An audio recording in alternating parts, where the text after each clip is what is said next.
Hello and welcome to this MVR update video. Now, if you're on my Discord server, then you will already know these things, but if you're not there, then you will have been left in the dark for quite a while. So, I've not been idle. In fact, I've been doing a lot of work on the MVR. So let's go through some of the highlights. I'll put screenshots up as well.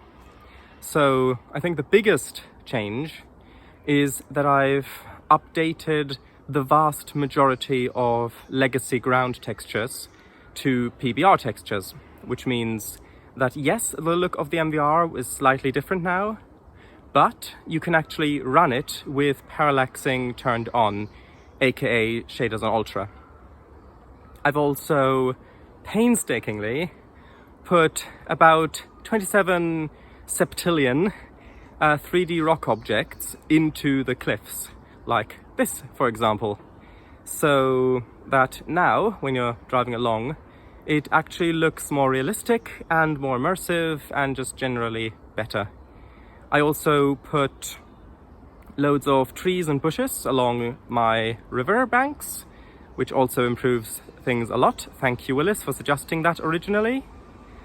And, oh yes, I also put invisible roads under all of my hand-painted roads, so now cars should actually spawn on them, and that's also integrated into the crossings, of course, so they will actually stop at the crossings. I also went through the entire lowland area of the route, so the kind of flat mainline area, the lower half of the route, and added junction levers and frogs and all of that sort of stuff. I fixed a whole lot of issues. I added a whole bunch more detail, including cars that are parked, as well as rubbish and other polish. I also fixed some of the portals, and yeah, a whole bunch of other fixes as well. I also extended the route very slightly. It's just a little bonus, really. It is practically abandoned railway connection that goes from the cement plant diagonally across and connects back up to the main line. And there is one industry on it. It's a scrap yard. And yeah, it's just generally lots of overgrowth everywhere, very low speeds, very bumpy track, accepted track, in fact. And yeah, this also has the totally accidental benefit of now bringing the MVR's total trackage length up to over 60 miles or 100 plus kilometers. So yay, rejoice! We were so close anyway, so yeah, you get a bonus and I get to claim that the route is over 100 kilometers long.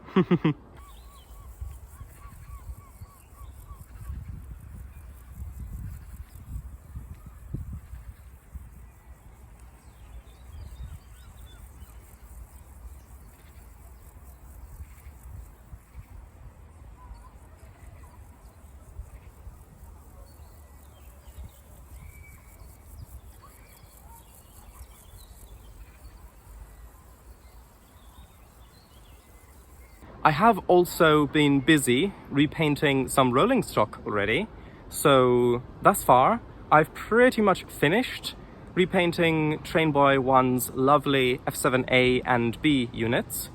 I've also started repainting some other assets, but that's not finished yet. And yeah, that's pretty much what I've been doing on the MVR since I last live streamed it. So, what remains to be done before we get to session making live streams? Well, pretty much it's just repainting rolling stock. I need to repaint some cars, so freight cars, coaches, and also a couple more locos, like at least a switcher, maybe a few more road engines as well, hopefully a couple steamers. Shouldn't take too long, but yeah, that's still something I need to do before the session making live streams. And then we'll have the session making live streams, which I've been very excited about. That will be a lot of fun. So yeah, that's the MVR project update. If you want to be updated continuously, pretty much, as I make changes and improvements and things like that, then that's going to be happening on my Discord server. So, right. Bye-bye.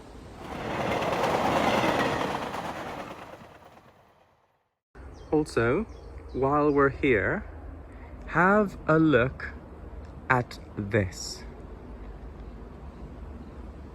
I am so happy that it's summer.